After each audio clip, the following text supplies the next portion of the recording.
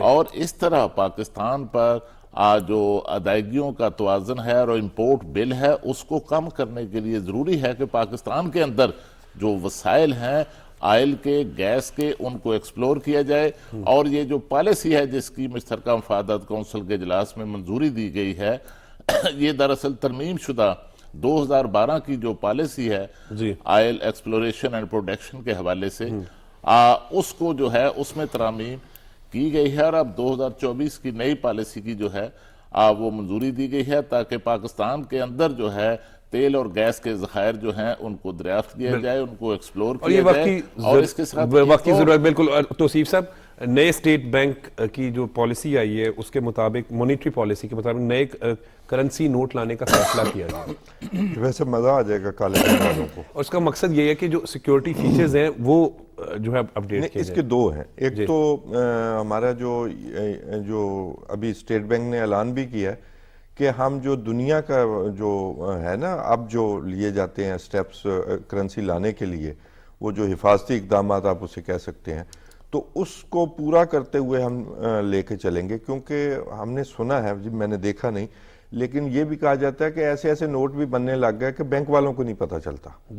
تو جالی کرنسی ایک تو یہ اسپیکٹ ہو گیا کہ جعلی کرنسی کا جو ہے نا وہ جو کاروبار ہے جو یہ ختم ہوگا، اور دوسرا کالے دھن والوں کو وہ بھی بڑا مسئلہ سامنے آئے گا، یہ آپ کی کرنسی باہر آئے گی۔ یہ بھارت میں تجربہ ہو چکا ہے، یہ اس کو چینج کرنے کے لیے آپ کا جو ہے نا وہ فلو جو ہے وہ بینکوں میں آپ دیکھیں گے، اور یہ فوراً نہیں ہوگا، یہ اس میں ٹائم لگے گا، مارچ تک جو ہے وہ مکمل ہوگا۔ ظاہر ہے اتنی بڑی پالیسی چینج ہے، لیکن یہ ہے کہ اب وہ جو جعل سازی کا اسپیشلی جو خاتمہ ہوگا نا، کبھی بڑے نوٹوں میں خاص طور پر کا جو جعلی نوٹ بن رہے ہیں اس پر بڑا اثر پڑے گا۔ وہ سیکورٹی میئر جو ہے نا وہ انٹرنیشنل لیول کے لیے جا رہے ہیں، تو یہ میرا خیال ہے کہ بھی ایک ریکوائرڈ چیز تھی، اور وہی جو ہم پہلے بات کر رہے تھے کہ کام جلد کیا جائے، جو بھی کیا جائے تو فیصلہ کیا جائے، اس سے فیصلے میں کم از کم 2 سال کا فرق پڑ جاتا ہے۔ پھر اگر آپ ون ونڈو جو ہے بڑے لیول پہ جب بڑے لیول پہ چینج کر رہے ہوتے تو obviously وہ ٹائم لیتے ہیں۔ جی ظاہر ہے وہ ٹائم تو لیتے ہیں، لیکن آپ دیکھیں نا ابھی ہم آئل ایکسپلوریشن کی بات کر رہے تھے، اگر وہ فائل چلنے میں 4 سال لگ جائیں تو 4 سال تو بچ گئے جی۔ ایکسپلوریشن تو ویسی لانگ ٹائم پروسیس ہوتا ہے، وہ تو 4 سال تو آپ کے بچے، چیزوں کو سیریس بھی تو ہم نے لینا ہے نا۔ ہاں یہ بات ہے، تو میرا خیال ہے کہ بھی کالے دھن والوں پہ زیادہ آنے والی ہے، آپ کو پیسہ یہاں پر نا لوگوں کی لائنیں بھی نظر آئیں گی، لوگ پیسوں میں نقد میں رکھتے ہیں نا کالے دھن والے۔ تو یہ میرا ایک اور بھی خیال ہے کہ توصیف صاحب کی بات درست ہوگی، لیکن میرا ایک اور بھی ہے کہ جو جعلی نوٹ کرنسی وہ پوائنٹ بھی یہ ہے کہ اس کا بھی خاتمہ ہوگا سجاد صاحب۔ اصل میں یہ بات درست ہے کہ جو ہماری پرنٹنگ ہو رہی تھی نوٹوں کی، یہ بہت پرانی ٹیکنالوجی پہ ہو رہی تھی، اور اس کو نقل کرنا یا اس طرح کا نوٹ بنانا جو جعل ساز تھے ان کے لیے کافی آسان تھا۔ تو اب جو نئی ٹیکنالوجیز آئی ہیں کرنسی کے حوالے سے، جب ان کو ساتھ ملا اس میں بین الاقوامی جو انٹرنیشنل سیکیورٹی فیچرز وہ ایڈ کیے جائیں گے، تو اس کے نتیجے میں ڈیفینیٹلی جعل سازی رکے گی۔ لیکن جہاں تک کالا دھن کی بات ہے نا، دیکھیں اس میں بھی پہلے اسٹیٹ بینک جو ہے وہ ان کی پالیسیز بڑی لبرل رہی ہیں، اس کے نتیجے میں کالا دھن والے جو تھے وہ اپنا جب بھی نوٹ چینج ہوتے تھے تو وہ اپنے لیے کوئی نہ کوئی رستہ بنا لیتے تھے۔ کل شبر زیدی یہ کہہ رہے تھے کہ جناب آپ یہ مت کیجئے گا کہ نئے نوٹ اور پرانے نوٹ ڈپازٹ کرانے کے لیے 3 سال کی مدت پہلے دے دی جاتی تھی۔ اس نے کہا اگر 6 مہینے دیں گے، سال دیں گے، تو اس کے نتیجے میں ہی آپ کو فائدہ ہوگا کہ جن کے پاس کالا دھن ہے وہ لے کر آئے۔ اور دوسرا اس نے یہ کہا کہ اس پہ تلوار مت لٹکائیں کہ جی جو آئے گا وہ پکڑا جائے گا، بلکہ صرف یہ کریں کہ جو بھی لے کر آتا ہے اتنی بڑی اماؤنٹ جو کہ نوٹیبل اماؤنٹ ہو، اس سے شناختی کارڈ لے لیں، شناختی کارڈ کا نمبر لے لیں تاکہ وہ آپ کے اس میں آ جائے، ریکارڈ میں آ جائے، اور کل کلاں جب آپ نئی ٹیکسیشن کریں تو آپ کو پتہ لگے کہ کون کون لوگ ہیں جو اس آپ کے ان کے فٹ پرنٹس آ جائیں گے آپ کے نا ریکارڈ پہ. تو اس کو تھوڑا سا ایک فرینڈلی پالیسی بنانی پڑے گی ہمیں، اور تاکہ یہ جو کالا دھن کا مافیا ہے پاکستان میں اس کو ریگولیٹ بھی کیا جا سکے ساتھ ساتھ، اور اس کی ٹائم پیریڈ بھی بہت زیادہ نہیں ہونا چاہیے کہ پرانے نوٹ جو ہیں وہ 3 سال تک پہلے چلتے رہے. اس کے لیے کٹ آف ڈیٹ دے دینی چاہیے کہ فرض کریں کہ اگر آپ کہہ رہے ہیں نا کہ اسٹیٹ بینک کے گورنر نے بھی کہا کہ یہ مارچ میں ابھی ڈیزائننگ وغیرہ ہو رہی ہے، مارچ میں جا کے وہ فائنل ہوگا، اور پھر مارکیٹ میں پورا فلو آنے میں بھی کچھ ٹائم لگتا ہے. اوبویسلی وہ اتنے بڑے لیول پہ وہ لیول ایک بڑے والیوم پہ آپ کو پرنٹنگ کرنی پڑتی، تو اس کا ایک ٹائم فریم بنانا پڑے گا، تبھی آپ جا کے ریگولیٹ کر سکتے ہیں بلیک منی مافیا کو. ٹھیک، اس کو ہم لوز چھوڑ دیں گے تو اس کا ہمیں کوئی فائدہ نہیں. اور پھر جعلی نوٹوں کی شکایات بھی اور وہ تھی، ختم ہوگی، وہ بھی ختم ہوگی سجاد صاحب. اور وہ بہت بڑے پیمانے پہ درست کہا توصیف صاحب نے کہ اب تو بینک آفیسرز کو بھی پتہ نہیں چلتا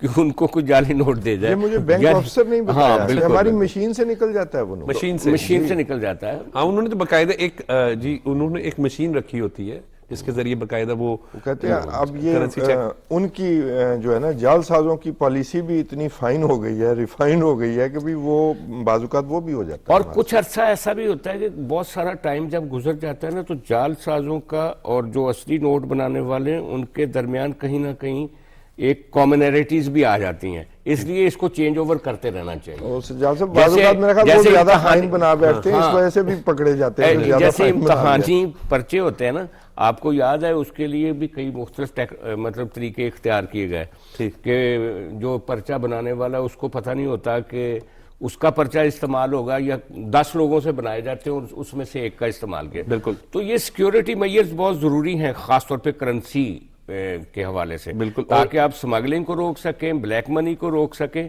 اور یہ جو ہولڈنگ کر کے لوگ رکھ لیتے ہیں پیسہ بہت سارا، بعض کا لیگل پیسہ بھی ہوتا ہے تو بینکس میں نہیں لے کر جاتے، فلو تو چلے آئے گا مارکیٹ میں، تو آئے گا مارکیٹ میں تو آئے. بالکل. انٹرنیشنل فیچرز بھی ہوں گے خالد قیوم صاحب، اور مارچ تک جو ہے وہ ڈیزائن مکمل ہو جائے گا. دیکھیے یہ بڑی مشاورت کے بعد بڑا انتہائی اہم فیصلہ کیا گیا ہے کرنسی نوٹوں کے حوالے سے، اور کئی ماہ سے جو سٹیک ہولڈرز ہیں ان کے درمیان ان پر ان سے مشاورت کا سلسلہ جاری تھا. اور دیکھیے یہ فیصلہ تو نگران حکومت نے مشاورت کے ساتھ کیا ہے، اور یہ اچھی بات ہے یہ جو آپ پوائنٹ کہہ رہے ہیں کہ مشاورت کے ساتھ تمام سٹیک ہولڈرز کو کانفیڈنس لے کے پھر اس کے بعد گیا ہے. اور اسی طرح جو ہے وہ یقیناً اس سے ایک طرف تو جعلی کرنسی کا جو ہے وہ خاتمہ ہوگا، کالا دھن جو ہے اس کا خاتمہ ہوگا، اور اس کے ساتھ جو ٹیکس نیٹ ہے اس میں بھی لوگ جو ہیں ان کو لایا جا سکے گا. اور اس کے ساتھ ساتھ میں آپ کو بتاؤں کہ کئی اور فیصلے مانیٹری پالیسی میں بھی کیے گئے ہیں، خاص طور پر جو شرح سود ہے اس کو 22% تک جو ہے برقرار رکھا گیا ہے. اور ایک اس اجلاس میں یہ بھی بتایا گیا ہے کہ رواں جو مالی سال ہے اس میں مہنگائی جو ہے اس میں کمی واقع ہوگی، اور 23 سے 25% تک جو ہے وہ مہنگائی جو ہے وہ رہے گی. اور دیگر جو ہمارے جو زر مبادلہ کے ذخائر ہیں ان کے بارے میں بھی بتایا گیا کہ اس وقت جو ہیں وہ کتنی تعداد میں ہے، کتنی مالیت کے ہیں. اور اس کے ساتھ دیکھیے اس پر جو عمل درآمد ہوگا نوٹوں کے حوالے سے جو پالیسی بنائی گئی ہے اس میں تو آنے والی جو منتخب حکومت ہوگی وہی اس پر جو ہے آگے چل کر عمل درآمد کروائے گی. اور تقریباً 9 دن ہی رہ گئے خالد قیوم صاحب الیکشن ہونے والے. ہماری جو سیاسی جماعتیں ہیں الیکشن سے پہلے ان کے اگر منشور اٹھا کر دیکھیں معیشت کے حوالے سے بات، سارا معیشت کی بحالی کا ایجنڈا جو ہے وہ نون لیگ کی طرف سے بھی دیا گیا ہے. پروگرام کا سلسلہ بھی جاری ہے لیکن وقت ہو رہا ہے بریک کا.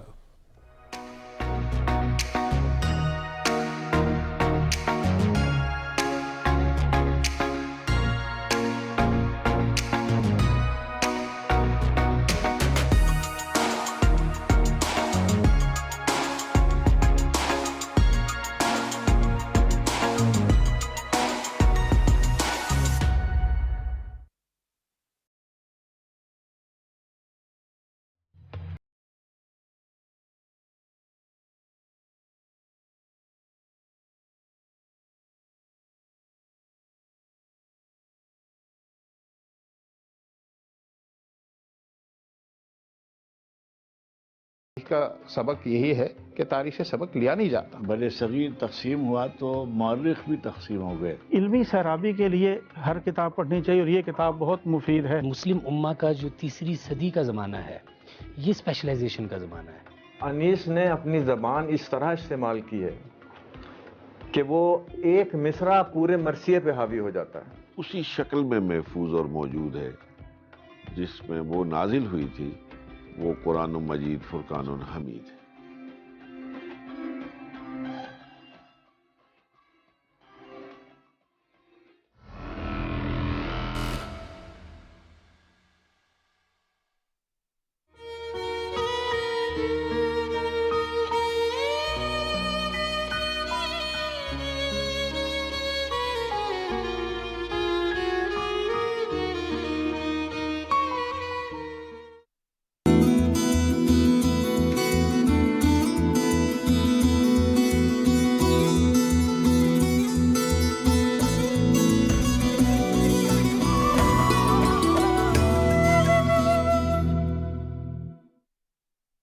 قرآن کریم کی اگر کہیں بھی توہین کی جاتی ہے، کسی بھی اعتبار سے توہین کی جاتی ہے، تو اس توہین کا جواب دینے کا بہترین طریقہ یہ ہے کہ آپ قرآن سے اپنا رشتہ مضبوط کر لیں. اگر قرآن کی تلاوت نہیں کرتے تو قرآن کی تلاوت کو اپنے معمولات کا حصہ بنائیے. اگر تلاوت کرتے ہیں تو اس کو ترجمے اور تفسیر سے بنا کر اپنی زندگی کا ترجمے سے اور تفسیر سے سیکھ کر اپنی زندگی کا حصہ بنانے کی کوشش کیجیے. جہاں اس سے آپ عظمت قرآن کو بیان کر رہے ہوں گے، جہاں اس سے آپ دنیا کو یہ بتا رہے ہوں گے کہ اگر کوئی قرآن کریم کی معاذ اللہ چند اوراق کو شہید کر کے یہ سمجھتا ہے کہ اس کی عظمت کو نیچا کر رہا ہے تو امت مسلمہ تو اس کے ساتھ جڑتی چلی جا رہی ہے. وہاں پر یہ آپ کی بھی دنیا و آخرت کے لیے بہتر ہوگا.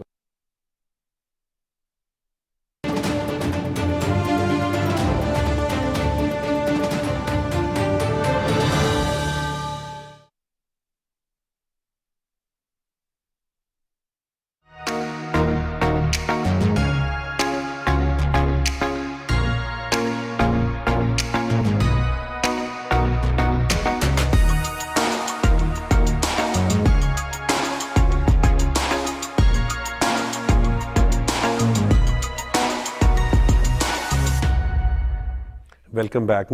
نئی مانیٹری پالیسی کے مطابق توصیف احمد خان صاحب شرح سود جو ہے وہ 22% رکھی گئی ہے.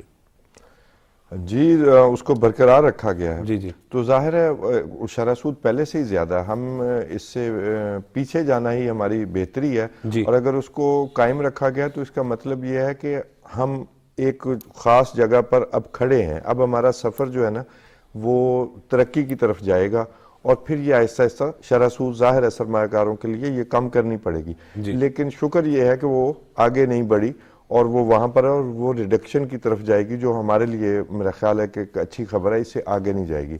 ڈالر کا بھی جو معاملہ ہے وہ بھی ذرا آپ نے دیکھا ہوگا کہ وہ سفر رک گیا ہے. سفر رکا نہیں ہے بلکہ پیچھے کو آیا ہے. جی تو میرا خیال ہے کہ بھی یہ روکا گیا ورنہ وہ تو اوپر جا رہے تھے. آپ دیکھیں نا حکومت کی اچھی پالیسی کے باعث جو ہے. نہیں آپ دیکھیں صرف ابھی کالے دھن کی بات ہو رہی تھی نا تو عمر صاحب اگر کہیں ڈالر ہمارے ہاتھ میں ہونا تو ہم اس کا بھی کہیں کہ ہم اس کے وہ چینج کر رہے ہیں نوٹ چینج کر رہے ہیں. پھر آپ دیکھیں اصل لوگ کیسے سامنے آتے ہیں. یہ جو ڈالر ہولڈنگ کا جو معاملہ ہوتا ہے تو ایک ملک کا ڈالر 2 ملک پال رہا ہو تو ہمیں پرابلم ہوگی نہیں.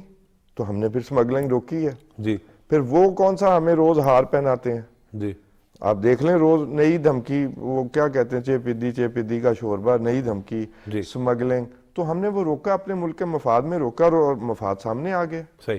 تو ظاہر ہے کہ بھی کچھ چیزیں بہتری کی طرف جائیں گی اور انشاءاللہ مجھے امید ہے کہ یہ شرح سود جو ہے اس سے نیچے آئے گی. جی اور معیشت کے حوالے سے بات اگر کر لیں تو معیشت ایک بڑا چیلنج ہے. ہم جب بات کرتے ہیں SIFC جو ہے اسپیشل انویسٹمنٹ فیسیلیٹیشن کونسل کے ذریعے خصوصاً کوشش کی گئی ہے کہ جو انویسٹمنٹ ہے وہ پاکستان میں لائی جائے.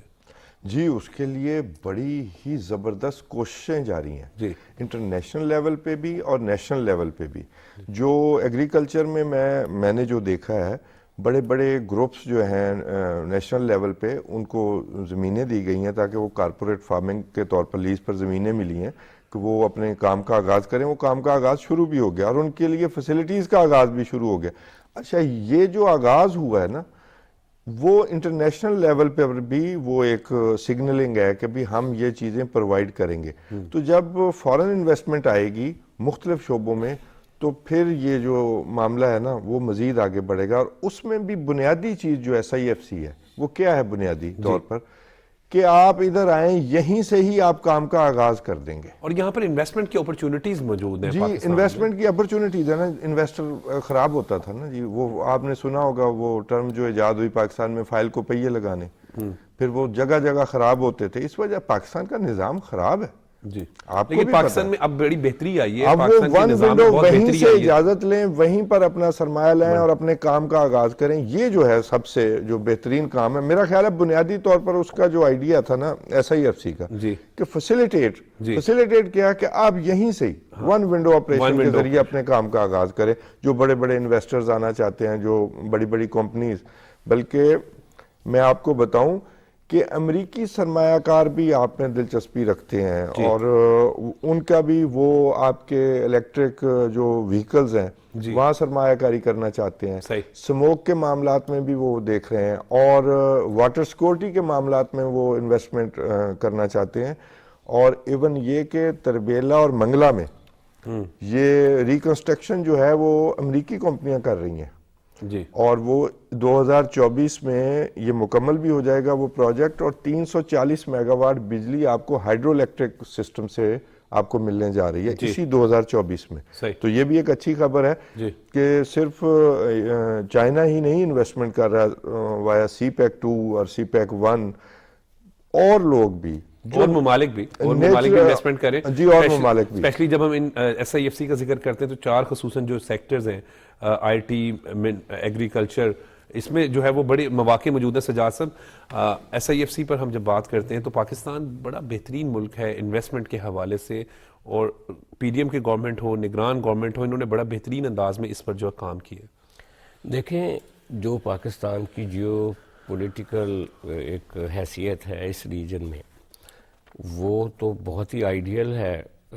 ہمارے پاس سمندر ہے, ہمارے پاس پیچھے پورا مڈل ایسٹ ہے جن کو ہم راستہ دے, سینٹرل ایشیا ہے جس کو ہم ایک راستہ دیتے ہیں. ہمارے ساتھ آپ دیکھیں کہ ایک طرف ایران ہے, ہم مڈل ایسٹ کے دروازے پہ کھڑے ہیں, گوادر ہے.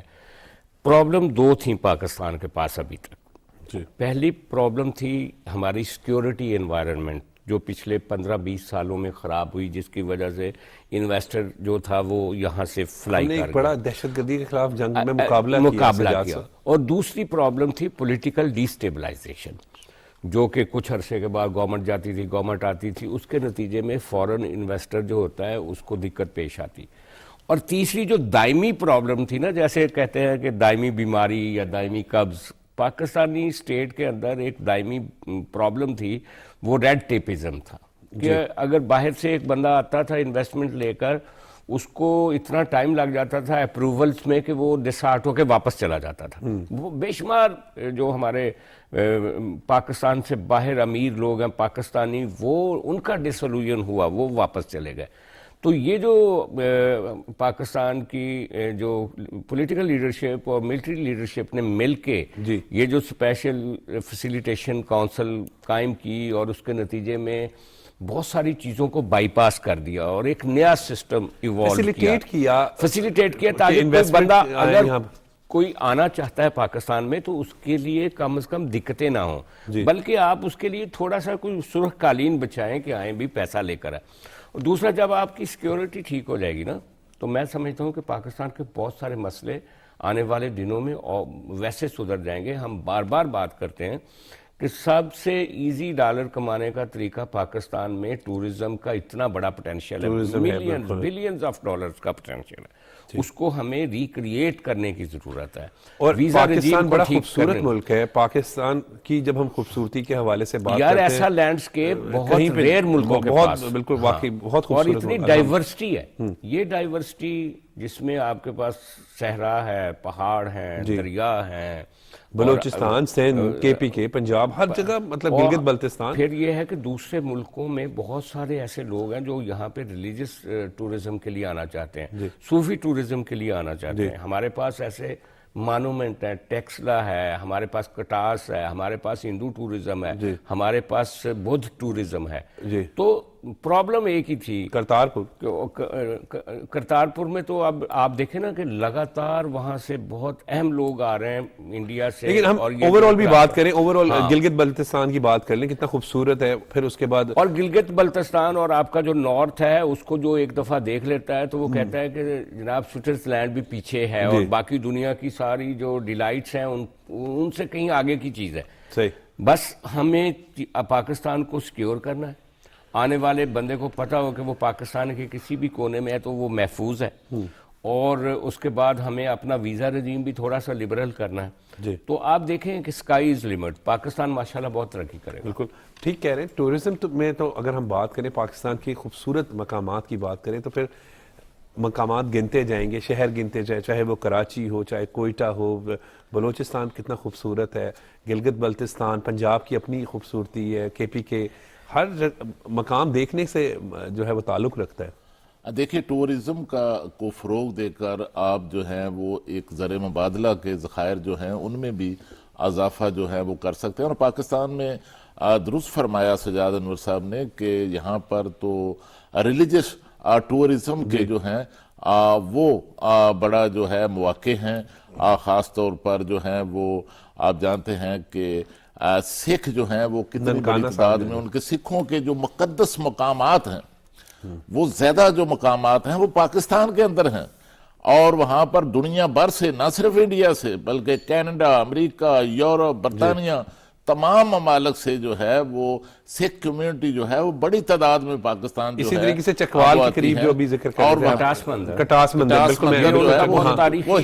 بالکل میں نے وزٹ کیا تھا ایک دفعہ، تو بڑا تاریخی مندر ہے. اور اس کے ساتھ میں آپ کو بتاؤں کہ پاکستان کی حکومت خاص طور پر جو متروکہ وقف املاک بورڈ ہے، جو ویکیو ٹرسٹ پراپرٹی بورڈ جس کو ہم کہتے ہیں، اس کے تحت جو سکھوں کی، ہندوؤں کے جو مقدس مقامات ہیں ان کی تزئین و آرائش اور ان کی دیکھ بھال اور سیکیورٹی کے حوالے سے بھی جو ہیں وہ مؤثر اقدامات جو ہیں وہ کیے جاتے ہیں. اور خاص خالد صاحب اسی میں ایڈ کر لیں کیونکہ معیشت کے حوالے سے بھی ہم بات کریں، SIFC کا بھی ذکر کریں، تو انویسٹمنٹ کے لیے بڑی بہترین اپرچونٹیز ہیں پاکستان میں.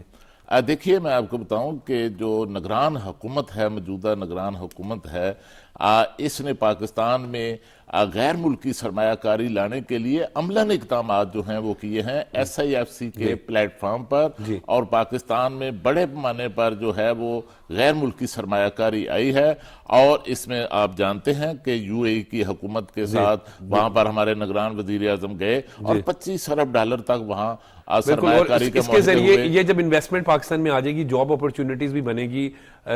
توصیف احمد خان صاحب، یہ حکومت کی وہ پالیسی ہیں جن کے ذریعے جو ہے عوام کو روزگار کے مواقع بھی ملیں گے اور ملک بھی خوشحال ہوگا. وہ ابھی بات کر رہے تھے کہ پاکستان بہت خوبصورت ہے. بعض اوقات نا آپ کی خوبصورتی آپ کی دشمن ہو جاتی ہے، تو وہ جو دشمنی ہے اس میں وہ لوگ جو ہیں وہ حصہ ادا کرتے ہیں جو دشمن ہوتے ہیں. تو پاکستان کی خوبصورتی خراب کرنے کی کوشش کی گئی ہے. ہماری سیکیورٹی ٹھیک ہوتی تھی، اس کو بھی خراب کرنے کی، دہشت گردی کے ذریعے کوشش کی گئی. میں اسی سازش کی بات کر رہا ہوں کہ لوگ جو ہیں ہمارا دنیا میں امپریشن یہ جائے کہ یہ سیکیور ملک ہی نہیں ہے، یہ محفوظ ملک ہی نہیں ہے، یہاں کی پبلک سیکیور نہیں ہے، تو باہر کے لوگ کیسے انویسٹ کریں گے. یہ ماحول بدلنے جا رہا ہے. یہ ماحول بدلے گا تو آپ کے ہاں سرمایہ کاری آئے گی. یہ بدلا بھی ہے. میں اس میں توصیف صاحب تھوڑا سا ایڈ کر دوں کہ میں کچھ وی-لاگز جو امریکہ سے آئے ہوئے تھے ان وی-لاگرز کے تھے، تو وہ اتنے خوبصورت پاکستان کے بارے میں جو بیانات کر رہے تھے. اور پاکستان کے لوگ جو مہمان نواز ہیں، وہ صرف تمام پاکستان کی میں بات کر رہا ہوں، چاہے وہ بلوچستان میں ہو، KPK میں ہو. جب غیر ملکی سیاح پاکستان آتے ہیں تو بڑا سر فخر سے بلند ہوتا ہے جب وہ وی-لاگرز وہ یہ کہہ رہے ہوتے ہیں کہ ہم یہاں پر کھانے پینے کے لیے جاتے ہیں تو لوگ پیسے نہیں لیتے، شاپنگ کرتے ہیں کپڑوں پہ، دکانوں پہ. یہ ہماری فراخ دلی ہے. یہ آپ نے اس سے 30-40 سال پیچھے چلے جائیں تو آپ کو نظر آئے گا کہ یہاں لاہور میں کس طرح سیاح پھرتے تھے. آپ صرف لاہور کی دیکھ لیں، باقی ناردرن ایریاز میں تو آپ اور بات سمجھے نا، کبھی وہ تو وہاں معاملہ ہی اور تھا. مسئلہ یہی ہے کہ یہ سارا معاملہ خراب کس نے کیا؟ ہمارے دشمنوں نے کیا. یہ دہشت گردوں کے کوئی مقاصد ہے نا، انہیں کون پیسہ دیتا ہے؟ اسی خوبصورتی کو خراب کرنے کے لیے کہ باہر ایک سگنلنگ یہ جائے کہ یہ محفوظ ملک نہیں ہے، یہ لوگ انتہا پسند ہیں. اور جبکہ یہ لوگ مہمان نواز ہیں، آپ آئے ہی نہیں، وہاں بیٹھے لوگوں کو یہ سگنلنگ جائے گی تو کوئی آتا نہیں تھا. کام جو ہے ہمارا ٹورزم کا کم ہو گیا تھا، انویسٹمنٹس کم ہو گئی تھیں، آئی ٹی میں کم ہوا. یہ سارے نقصان ہم نے اٹھائے ہیں. یہ جو آپ کہہ رہے تھے کہ دہشت گردی کے خلاف جو جنگ ہے اس میں ہم نے بہت قربانیاں دیں، تو اس وجہ سے بھی یہ معاملہ خراب ہوا.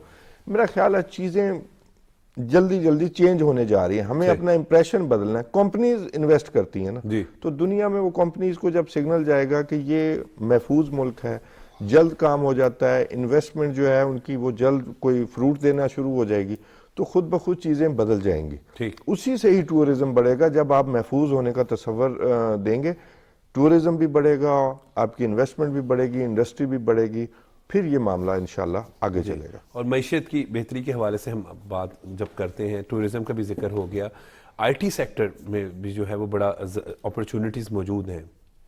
دیکھیں آئی ٹی میں ہم نے پچھلے کافی سالوں سے جب یہ انٹرنیشنل لیول پہ ایک اپرچونٹی کریٹ ہوئی اور ہم نے دیکھا ہمارے پڑوسی ملکوں نے بلینز آف ڈالر کمائے.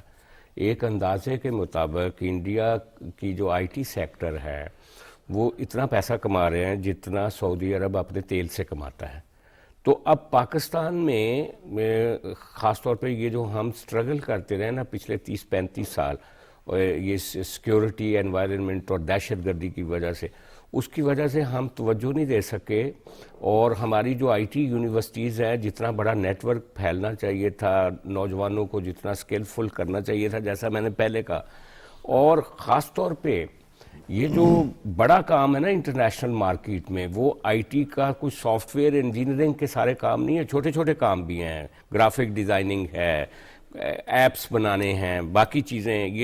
یہ آپ جو چھوٹے کورسز ہوتے ہیں نا، جن کا ہم پہلے بھی ذکر کرتے رہے کہ پاکستان میں یہ اپرچونٹی ہونی چاہیے کہ ایسے نوجوان جو میٹرک کرنے کے بعد یونیورسٹی نہیں جاتے، ایف اے کے بعد جن کے پاس ریسورسز نہیں ہیں، وہ پڑھ نہیں سکتے لیکن وہ کروڑوں میں ہیں، ان کے لیے اگر آپ آئی ٹی کے شارٹ کورسز کا انتظام کریں، فری کورسز کا، اور وہ اپنے گھر میں بیٹھ کے لاکھوں روپیہ کما سکتے ہیں. انٹرنیشنل مارکیٹ اوپن ہے اور اس میں ہم اپنا بہت بڑا حصہ لے سکتے ہیں. آپ دیکھیں یوتھ پل جائے پاکستان میں، پاکستانی یوتھ ہے بھی بڑی ٹیلنٹ، اور یہ جو ہماری یوتھ جو ہے دوسرے ملکوں کی نسبت بہت زیادہ ٹیلنٹڈ ہے، یہ بہت کریٹو ہے. بھئی کئی چیزوں میں آپ دیکھیں ہم نے ایکسیل بھی کیا ہے، لیکن وہ جو بڑا چنک انٹرنیشنل اکانومی سے اٹھانا اور بڑے ڈالر جو اٹھانا ہے نا، اس کے لیے ہمیں ایک آرگنائزڈ ایفرٹ کرنی پڑے گی اور نوجوانوں کو اسکلفل کرنا پڑے گا. بالکل. بہت بہت شکریہ سجاد انور صاحب، آپ نے اپنا قیمتی وقت دیا. بہت بہت شکریہ خالد قیوم صاحب، بہت بہت شکریہ توصیف احمد خان صاحب. ناظرین، آج کے پروگرام میں نگران وزیر اعظم کی ایران کے وزیر خارجہ سے ملاقات جو ہوئی، اس پر ڈیٹیل ڈسکشن کی گئی، جبکہ SIFC پر بھی ڈسکشن کی گئی. اور بالکل بات درست ہے. ایک ہی بات کہیں گے کہ جس شعبے سے بھی آپ تعلق رکھتے ہوں، بس پازیٹیو ہمیشہ مثبت سوچ رکھیں اور محنت کریں. جب محنت کرتے ہیں، پازیٹیو سوچ ہوتی ہے تو کامیابی ضرور ملتی ہے. مجھے اجازت دیں، دیکھتے رہیں پاکستان ٹیلی ویژن نیوز.